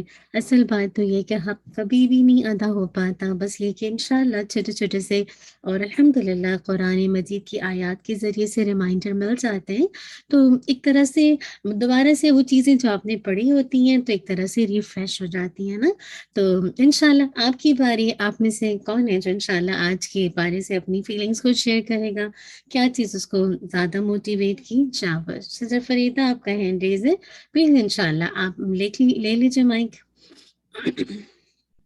جی السلام علیکم ورحمۃ اللہ وبرکاتہ. وعلیکم السلام ورحمۃ اللہ وبرکاتہ. مجھے ایک یہ آیت جو آپ بولے نا کہ یہود اور نصارہ کے ساتھ دوستی نہیں ہے، ہم اپنے بچوں کو بولتے ہیں، ہم اپنے اس کو بولتے ہیں، تو میرے نظریے سے مطلب the way I look at it is تھوڑا سا ڈفرینٹ ہے، ان دا سینس کہ اتنی بچوں کے پھر یہ ہوتا ہے کہ یہ ہمیں کیوں منع کیا گیا ہے، کیسے کیا. لیکن آپ مطلب میرے نزدیک تو میں نے اپنے بچوں کو جیسے کہا ہوتا تھا نا کہ تم ان کی اچھائیاں بے شک لے لو، مطلب تم اپنے آپ کو بھی چیک رکھو کہ تم کرتے کیا، مطلب ان کے جیسے حلال حرام کا احکامات کا اپنا وہ دیکھنا، اور اسٹڈیز ان کی اچھی ہے، you study from the universities وغیرہ یہ سب لے لو، لیکن ان کی طرح ان کے رنگ میں رنگ مت، don't fall into what they are doing. اور وہ جو کرتے ہیں جیسے پارٹیز دس اینڈ دیٹ، شراب، یہ وہ جوا، ان سب سے بچ کے رہنا ہے. لیکن یہ تو ہم بولتے ہیں، لیکن دوستی آئی تھنک ایز سچ وہ تو ہمیں مطلب یہ کہ ہم اپنے بچوں کو 100% منع نہیں کر سکتے. میرے نزدیک تو یہ بات I fail to understand that. مجھے شاید غلطی ہے، میں غلط ہوں، لیکن میں اپنے بچوں کو تو ہمیشہ یہی کہتی تھی just take the good things from them. تو جو آپ کو صحیح لگتا ہے اور آپ دیکھو put a check on yourself. تو یہ کرنا کہ ہم بالکل ہی ان کے ساتھ، کیونکہ ہم تو ان کی کنٹریز میں رہ رہے ہیں، ہم ان کو وہ تو نہیں کر سکتے کہ بالکل ہی نہیں دوستی ان کے ساتھ کرنا. اور کیونکہ یہ پھر بچوں کو مطلب ایک ہی طرح کا وہ مائنڈ سیٹ ڈیولپ نہیں کرنا چاہیے ہمیں. ان کا ٹھیک ہے کر سکتے ہم دوستی، ان کی اچھائی ہم لے سکتے ہیں. There is no restrictions in that. اور یہ کہنا کہ بالکل ہی نہ دوستی کرو, مجھے یہ بات تھوڑی سی وہ ڈفرنٹ لگ گئی ہے. یہ میں غلط ہو سکتی ہوں. میرے سسٹر فریدہ, اگر آپ دیکھیے گا تو میں نے پہلے بھی اپنے خلاصہ قرآن کے علاوہ ڈیٹیل میں بتایا دوستی کے درجے ہوتے ہیں نا, اور اس میں سے ایک دوستی کے درجہ کیا ہے, موالات کا نا, وہ جیسے ولایت کی دوستی جس میں جسے کہتے ہیں فاسٹ فرینڈ نا, اس سے منع کیا گیا. ورنہ آپ دیکھیے مواسات تو آپ ہر ایک کے ساتھ کریں گے نا. اگر کوئی آپ ڈاکٹر ہیں, آپ کے پاس اگر مسلمان ڈاکٹر مطلب مسلمان پیشنٹ آتا ہے, کوئی بھی نان مسلم, آپ ہر ایک کی خیر خواہی کریں گے, یعنی اس کو بھی دیکھیں گے, کیونکہ انسانیت کا درجہ ہے نا. تو وہ دوستی سے صرف جیسے میں پچھلی کلاسز میں بھی لیکچر اس میں خلاصہ قرآن میں, اس کے علاوہ ڈیٹیل قرآن میں نے اس کو الیبریٹ کیا ہے, کیونکہ ابھی ٹائم نہیں ہوتا, لیکن بس ہمیں جو بتایا جا رہا ہے, بلکہ لاسٹ کی کلاس میں بھی میں نے اس کو مینشن کیا تھا کہ کیوں منع کیا. اس میں سارا جو ان کا بغض ہے, عداوت ہے, وہ ان کے منہوں کے اندر موجود ہے, جھلکتی ہے نا. تو بس یہ کہ وہ دوستی جسے کہا جائے, ہم اپنے بچوں کو, جیسے آپ نے بھی اس چیز کو بتایا کہ مینشن کرنا کہ فاسٹ فرینڈ نہیں بنانا, کیونکہ وہ کبھی بھی آپ کے وہ خیر خواہ نہیں ہو سکتے. جو اللہ تعالیٰ نے بتا دیا تو یہ فیکٹ ہے, لیکن باقی جو آپس کے جیسے آپ سلام جیسے ہیلو ہائی کرتے ہیں, کسی کی ہیلپ کرتے ہیں, نیبر اگر آپ کو پتہ ہے نان مسلم بھی ہے تو اگر آپ کو اس کو ہیلپ چاہیے آپ کریں گے. لیکن وہ دوستی کی جس کی وجہ سے آپ اس کے رنگ میں رنگ جائیں, جیسے آپ نے کہا پارٹیز میں چلے جائیں اور بالکل ان کا گیٹ اپ اختیار کر لیں. انفارچونیٹلی چونکہ ہمارے بہت سے ایسے بہن بھائی ہیں جن کو دین کی سمجھ نہیں ہے, تو وہ جب ان کے ساتھ ایسیمولیٹ ہوتے ہیں تو ان کے رنگ میں رنگ جاتے ہیں. وہ کہتے ہیں کہ دیکھو ہاؤ دے آر نائس, کہ کتنے نائس ہیں, اور ان کو پتہ ہی نہیں چلتا. آہستہ آہستہ آہستہ کیا ہوتا ہے, ان کا رنگ ان کی زندگی میں پہلے آپ کی دوستی ہوتی کیونکہ آپ کے پاس اپنے دین کی نالج نہیں ہے, دین اسلام کی. پھر آہستہ آہستہ کیا ہوتا ہے, ان کا اتنا نائس بیہیویئر ان کو مجبور کرتا ہے ان کی پارٹیز میں, پھر ڈرنکنگ, پھر ڈانسنگ, پھر پتہ نہیں کہاں کہاں تک بات جاتی ہے نا. تو اللہ تعالیٰ نے تو مجھے اور آپ کو کھول کے بتا دیا. باقی جو انشاءاللہ ڈیٹیل والا دور قرآن میں اس میں لیول بتائے تھے کہ فرینڈشپ کے لیولز ہوتے ہیں, تو اس میں سے وہ منع ہے جو کہ آپ کا فاسٹ فرینڈ بن جائے, جس کی وجہ سے آپ اپنے دین سے ہاتھ دھو بیٹھے. تو ایسی دوستی منع کرتا ہے جسے کہا جائے. جی الحمدللہ. جی آپ انشاءاللہ نیکسٹ لے لیجیے جس کی باری ہے. جی انشاءاللہ سسٹر وحیدہ. جی کوئی ایڈ کرنا. وعلیکم السلام ورحمۃ اللہ وبرکاتہ. جی آج کا جو میں نے سب سے زیادہ وہ دیکھا نا, اس میں ہے خواہشات کی پیروی کرنا. یہ ہماری خواہشات ہی ہیں جو بڑھ کے جو جتنی بڑھتی جاتی ہے اتنی برائیاں آتی جاتی ہیں. اگر یہی خواہشات, جیسے ابھی سسٹر فریدہ نے کہا کہ دوستی یہ خواہشات ہی ہوتی ہے نا کہ ہم یہ بھی کر لیں, ہم یہ, اگر ہم اپنی خواہشات پہ قابو رکھیں گے تو ہم اپنی حد میں رہیں گے. وہ خواہشات پہ قابو پا کے ہم نا عدل انصاف کر سکتے ہیں. اپنی خواہشات پہ کر کے ہی ہم اللہ تعالیٰ کے تمام جو احکام ہے اس پہ عمل کریں گے. اگر ہماری خواہشات کم ہوں گی, جتنی ہماری خواہشات بڑھتی جائے گی دنیا کی لگژری زندگی میں یا اور چیزوں میں, تو جتنی خواہشات بڑھتی جائیں گی اتنے جرائم ہر چیز بڑھتی جائے گی, اتنے ہی بد اخلاقیات پیدا ہوتی جائیں گی, اتنے ہی نافرمانیاں شروع ہو جائیں گی جب ہم اپنی خواہشات پہ عمل کریں گے. اگر ہماری خواہشات محدود ہوں گی, آپ دیکھ لیں اس میں جتنی ہماری خواہشات زیادہ ہوتی ہیں اتنے ہی مسائل پیدا ہوتے ہیں. ہماری خواہشات تو ہم سب سے اچھا لگے, ہماری خواہشات تو ہم یہ کر رہے ہیں, ہماری خواہشات تو ہم وہاں چلے جائیں, ہماری خواہشات تو ہم سیر کریں, ہم پھریں. جتنی خواہشات بڑھتی جائیں گی اتنا ہی انسان دین سے بھی, میرا خیال ہے جو جہاں تک میرا وہ ہے کہ اتنا انسان نا ان چیزوں میں غافل ہو جاتا ہے, کسی چیز کی سمجھ نہیں رہتی, کچھ نہیں عقل انسان کو رہتی, نہ ہی کسی کے حق کا, نہ حقوق کا, نہ کسی کا. وہ یہ خواہشات انسان اگر اپنی محدود کر لے تو انسان اتنا خسارے میں بھی نہیں جائے گا. جتنی ہم اپنی خواہشات بڑھائیں گے ہم اتنے ہی نیچے خسارے میں جاتے جائیں گے. پھر اللہ تعالیٰ بھی وہی نا وہ لگا دیتا ہے, چلو اپنی خواہشات پہ عمل کرو. پھر ہمیں حق اور باطل اور کوئی چیز کی کسی کی وہ نہیں رہتی کہ کسی کا کیسا حق دینا ہے, کسی کا کیا حقوق ہے, کیا ہے, صرف اسے اپنی